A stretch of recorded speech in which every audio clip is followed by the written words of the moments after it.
श्री स्वामी समर्थ मुंबई जवळच्या ठाण्यात लक्ष्मण नावाचा कोळी स्वामींचा भक्त होता। त्याचा गलबतचा व्यवसाय होता। त्याने आपले संपूर्ण आयुष्य समुद्रात घालवले। वेळ मिळेल तेव्हा तो अक्कलकोटला जात असे। काही दिवस राहून स्वामींचे दर्शन घेऊन त्यांची मनपूर्वक सेवा करायचा। समर्थ हे परब्रह्माचे अवतार आहे हे कोळ्याला माहित होते। कधी कधी जहाज समुद्रात असताना प्रचंड वादळ येत असे। अशा कठीण प्रसंगी तो स्वामींचे स्मरण करायचा। त्यावेळी स्वामी त्याला वाचवत होते। समुद्रात प्रवास करताना त्यांना स्वामी जहाजात बसलेले दिसायचे।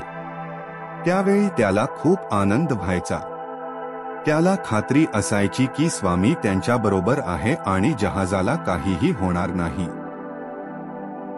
एके दिवशी कोळी आपले जहाज समुद्रातून घेऊन जात असताना सोयसाट्याचा वारा सुटला। समुद्रात भयंकर तुफान आले। जहाजात पाणी शिरून ते बुडू लागले।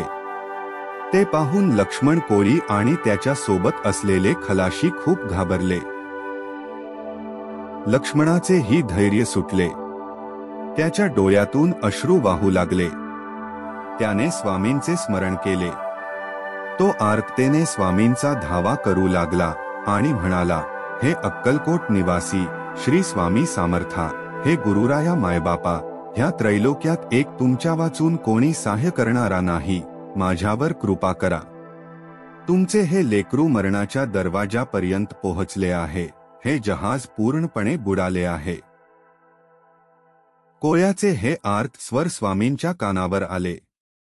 त्यावेळी स्वामी एका भक्ताच्या घरी पलंगावर बसले होते। ते एकदम खडबडून उठले। त्यांनी लगेच आपला उजवा हात खाली करून आवेशाने हुम हुम हुम असे म्हणत वर उचलला। तोंडाने, लक्ष्मण काळजी करू नकोस, भोवरा खूप खोल आहे, तुझ्या नाकातोंडात पाणी गेले आहे, असे काहीतरी बोलू लागले। तेथे उपस्थितांना काही कळेना।